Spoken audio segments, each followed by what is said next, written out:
Let's get more on this now with Alia Khan in London. She's chairperson of the Islamic Fashion and Design Council. Welcome to the program, Alia. Now, Tommy Hilfiger is often referred to as the quintessentially all-American fashion house, but of course, many Americans are Muslim. So what's your reaction to what Tommy Hilfiger has done by introducing its first hijab to its clothing line? Well, I mean, I think it's a wonderful move. It's always nice to see more and more people expand and cater to our market. And at the end of the day, we're looking at a scarf line. That's what it is. There's nothing to say that you have to wear this particular item that Tommy Hilfiger has come up with as a hijab. And that's what's beautiful about the diversity within the diversity, is that there's many usages for this clothing item.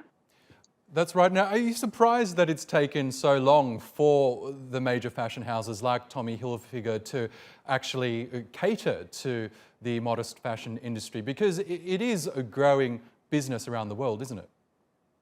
Well, I mean, I think Tommy Hilfiger definitely did come a little bit later into the game, but you did have players like DKNY.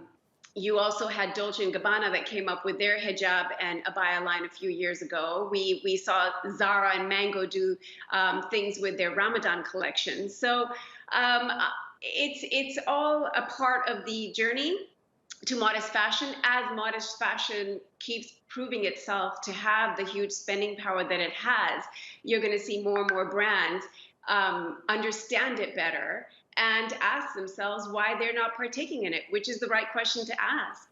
Now, explain to us just how big is the modest fashion industry around the world? I know here in Turkey there are many successful labels that are exporting their modest fashion lines around the world, particularly in the Muslim world. But as a whole, how significant is the industry in the fashion world? It's quite significant. You're looking at it being predominantly led by the growing Muslim population, which is the fastest growing population in the world. But then there's a very strong secondary demand, which we see in our organization by a very dedicated Jewish, Christian, Catholic, and even non-faith-based modest consumers that prefer to dress on the modest side. And the scarf is a staple item for modesty.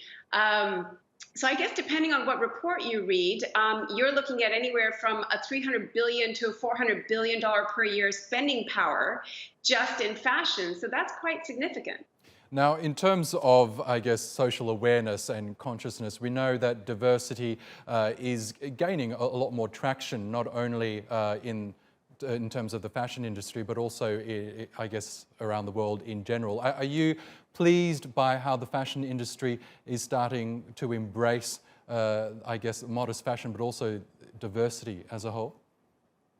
Absolutely, absolutely. Because what it's doing by default is it is actually portraying us in a correct light. At one time the hijab was vilified for no reason whatsoever, and now the countries that were vilifying any woman for wearing a hijab are the same countries that are coming up with big brand names that are coming up with hijab lines.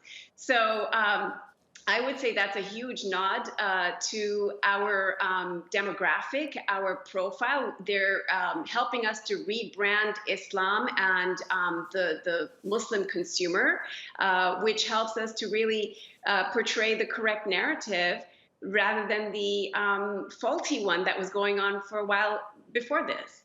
Yes, as you say, a step in the right direction. Alia Khan from the Islamic Fashion and Design Council in London, thank you again for joining us.